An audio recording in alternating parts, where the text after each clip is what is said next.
Hello and welcome back to this series of lectures in metric space. Here it is A.K. Pathak talking to you, and today I am going to discuss pseudo-metric space with you. After watching this video, you will be able to know the definition of a pseudo-metric space, its comparison with a metric space, some examples of pseudo-metric space, and lastly, generating a metric out of a pseudo-metric. So, to learn all these topics, let us proceed and see what is next in this video. Now on your screen to the left, there is a definition of metric space, and in the right side you are having the definition of pseudo-metric space. If you compare these two definitions, you will see that verbatim they are the same, except for the property M2, which has been highlighted in yellow strip. And you can very easily see that M2 gives you both ways implication that dxy is equal to 0 implies and is implied by x is equal to y, where M2 dash, which is a property of pseudo-metric space, gives you unidirectional implications, that is x is equal to y implies dxy is equal to 0. What does it mean? Let us see in the next slide. On your screen now, you can see that we have taken M2 of metric space and M2 dash of pseudo-metric space. The M2 of pseudo-metric space has been broken in two parts, part A and part B.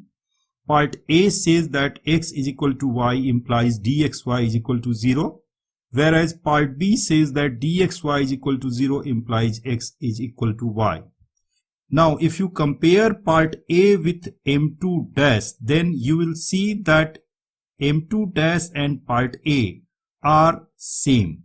And therefore, you find that all the properties of pseudo-metric space are inbuilt in the definition of metric space, whereas the pseudo-metric space lacks the part B of M2, and therefore a pseudo-metric space may fail to be a metric space.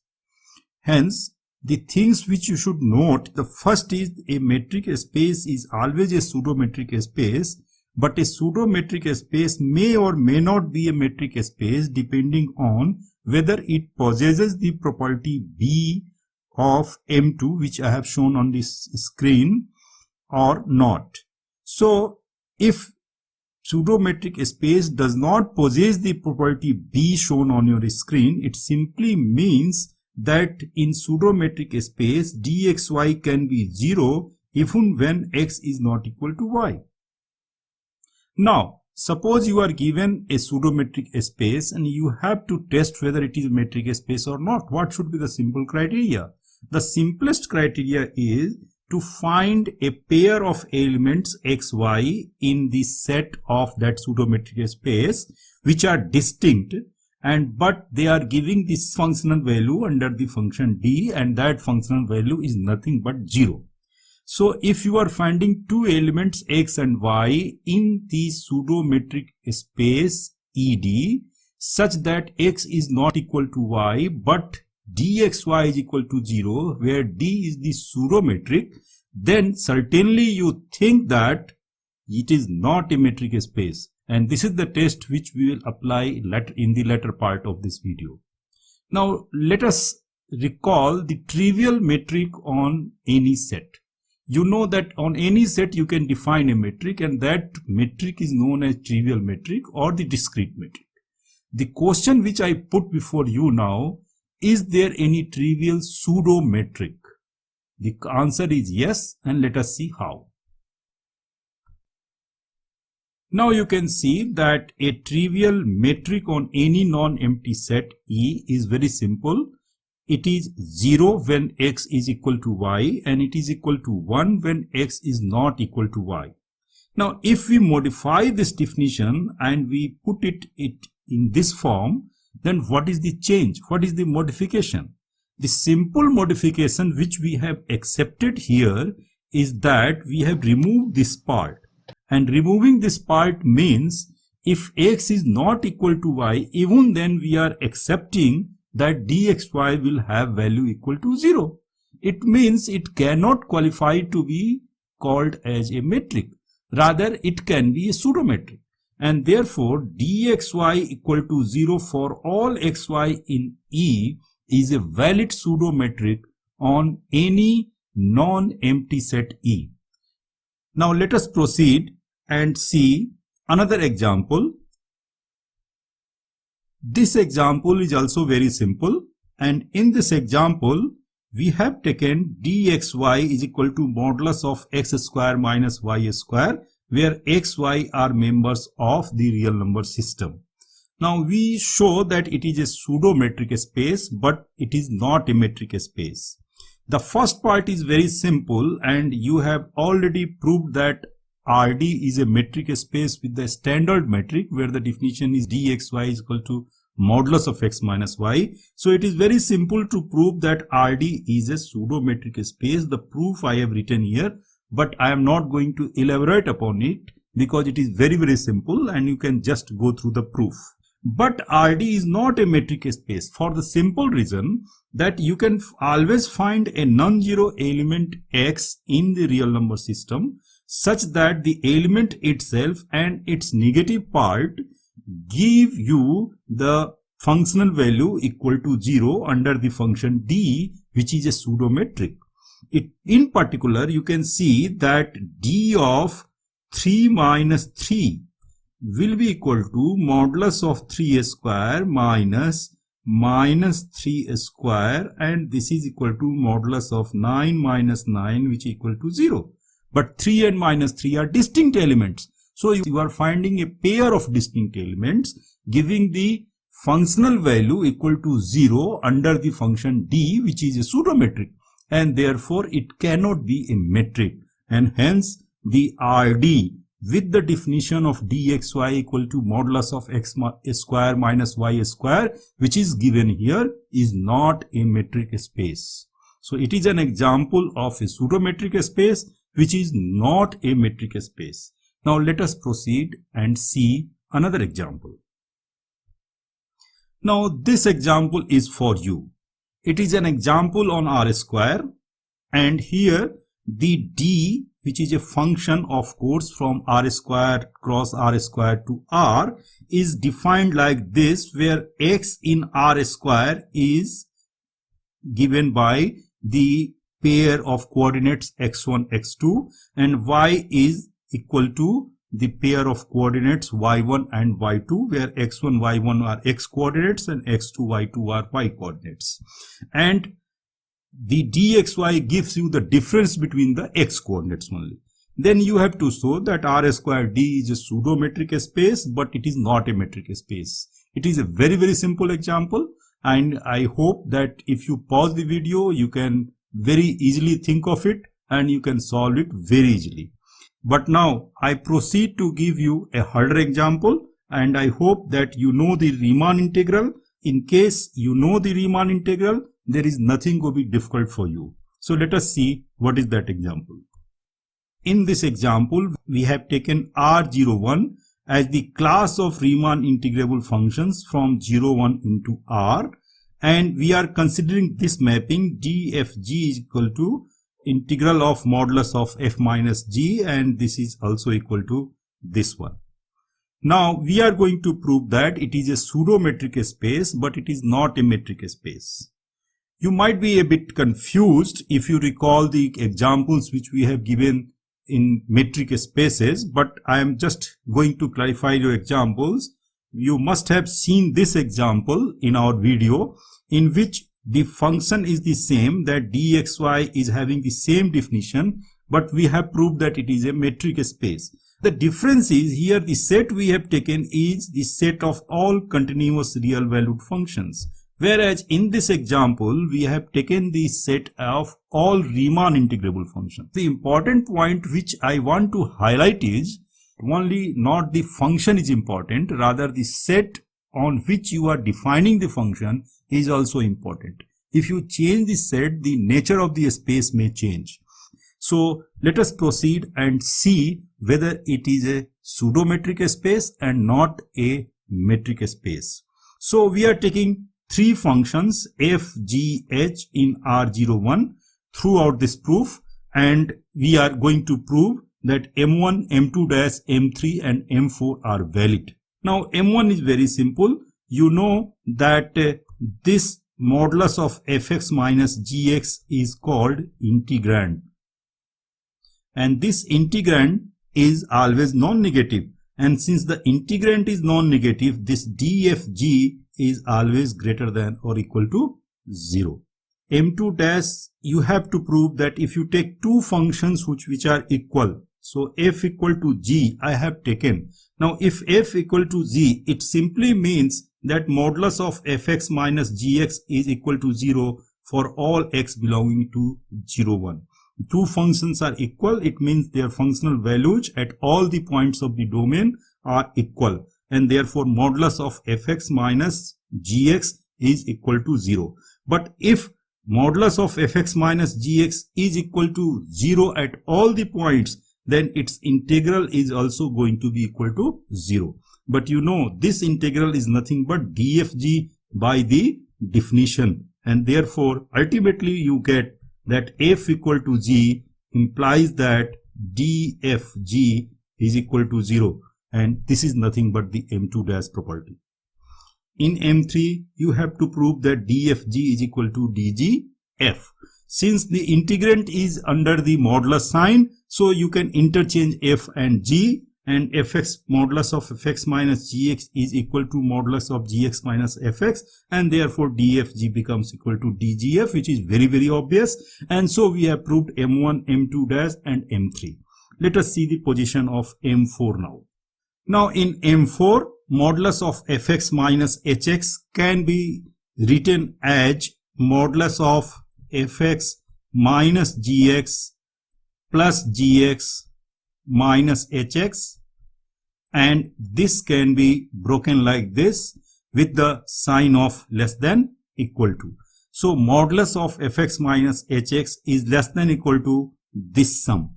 Now by the integration theory, you can always put the integration on both sides of this inequality, and you can get this inequality further. Now this inequality simply implies by definition of your D that dfh is less than equal to dfg plus dgh, and therefore M4 condition, that is the triangle inequality, is also satisfied, and R01 becomes a pseudo metric space. Now the next part of this example is to show that this R01D is not a metric space, and I have already said that what is the litmus test for it. The litmus test for it is to find two distinct elements in the set giving the functional value equal to 0. Let us see, can we have that? Now here we are taking two functions f and g in R01, and at x equal to 0 we are defining fx is equal to 2 and gx equal to 1. And at rest of the points of the domain, fx and gx both are equal to 0. But differing at a single point differs the function, and therefore f is not equal to g. So f is not equal to g. But what is the difference now? F minus g. Since f is having the value 2 and g is having the value 1, f minus g will have the value 1 for x equal to 0. And since f and g both are equal to 0 at rest of the points, f minus g will also be equal to 0 at rest of the points. So this is f minus g now. And if you know continuity and discontinuity, I am certain that you must be knowing it. You can very easily observe that the only point of discontinuity of f minus g is at x equal to 0. You know in the Riemann theory of integration that if a function f is bounded and it is having a finite number of points of discontinuity, then it is Riemann integrable. Here f minus g is having single point of discontinuity, and therefore it is Riemann integrable. Now dfg, what is dfg? By the definition is integral of 0 to 1 modulus of fx minus gx, which can be written as integral of 0 to 1 f minus gx dx. If f minus g is not Riemann integrable, we will be not in a position to put it like this. And this integral is equal to 0 because f minus g is having value equal to 0 throughout the interval except for one point. So what we ultimately get, that f is not equal to g. This implies that dfg is equal to 0. And hence, you know by our litmus test that this is a pseudometric space. It is not a metric space. Now let us proceed in the last part of the video, and in this last part we are going to generate a metric out of a pseudometric. Let us see how. Here ED is a pseudometric space and we are defining a relation R by x or y implies and implied by dxy equal to 0. Before I proceed, I request you to watch our video on equivalence relation if you are not at all aware about the equivalence relation. If you know equivalence relation, equivalence class, there is no problem. Otherwise, please watch our video on equivalence relation. So we are defining a relation here R like x or y implies and implied by dxy equal to 0, and we are going to prove that R is an equivalence relation. Chain of action is, first we are going to prove that R is an equivalence relation, then we take a real valued function on the family of equivalence classes. Thirdly, we will show that the function is well defined, and lastly we will show that the defined function is a metric. So this is the chain of actions which we are going to take. Now firstly we have to prove that R is an equivalence relation. This is very simple. We have to prove that it is reflexive, it is symmetric, it is transitive. It is so obvious that I am not going to talk much about it. You can see the proof and you can also watch the video on equivalence relation, and you can very easily see that R is an equivalence relation. Now here we have E dash as the family of equivalence classes corresponding to the equivalence relation R. Now what is the equivalence class? Equivalence class X means the set of all the elements Y in the set E which are related to X under the equivalence relation R. And E dash is the family of all those equivalence classes. We are defining a mapping rho on E dash cross E dash to R such that rho XY is equal to DXY. And we prove that rho is well defined and it is a metric on E dash. Let us proceed. Now, in order to prove that a mapping is well defined, the general way is, if you have to show that F is well defined, then we show that X is equal to Y implies Fx is equal to Fy. So here we take equivalence class A is equal to equivalence class X, equivalence class B is equal to equivalence class Y, so that the pair of equivalence classes A and B becomes equal to the pair of equivalence classes X and Y, and we check that the value of the row mapping is equal on both the pairs, and then the row becomes well defined. Now since A and X equivalence class are equal, similarly equivalence classes B and Y are equal, we have A are X and B are Y, and this by the definition of our R, it gives that dAx equal to 0 and dBy is also equal to 0. So we have dxy is less than equal to dxa plus day by the triangular inequality. But you know that dAx is equal to 0. By symmetry, dAx is nothing but dxa. So this is equal to 0, becomes equal to day, and this is less than equal to dAb plus dBy again by triangular inequality, but dBy is again equal to 0, and therefore this becomes equal to dAb. So if we compare the left part and the right part, then we have dxy is less than equal to dAb. If we reverse the role and do the similar process, we will get that dAb is less than equal to dxy, and finally we get that dAb is equal to dxy, and this implies that rho of AB is equal to rho xy. So the mapping rho is well defined. Now we will see that rho is a metric. Now the definition of rho simply says that if D satisfies M1, M3 and M4, then rho will satisfy M1, M3 and M4 because it is having the definition rho xy is equal to dxy. The verification of M2 is very simple. If rho of xy is equal to 0, it implies and implied by dxy is equal to 0. It simply says that x is related to y, and therefore the equivalence class x is equal to the equivalence class y. This is all from the theory of equivalence relations and equivalence classes. So rho satisfies now M1, M2, M3 and M4, and therefore rho becomes a metric. Hence, from a pseudo-metric D on a set E, we have found a metric space E dash rho, where E dash is the class of all equivalence classes defined with respect to an equivalence relation on E, and rho is a function which is defined with the help of the pseudo-metric D. So this is all about pseudo-metric space in this video. I hope that you are watching our videos and enjoying the videos. We welcome your comments and suggestions. Good luck to you. Thank you. Thank you very much.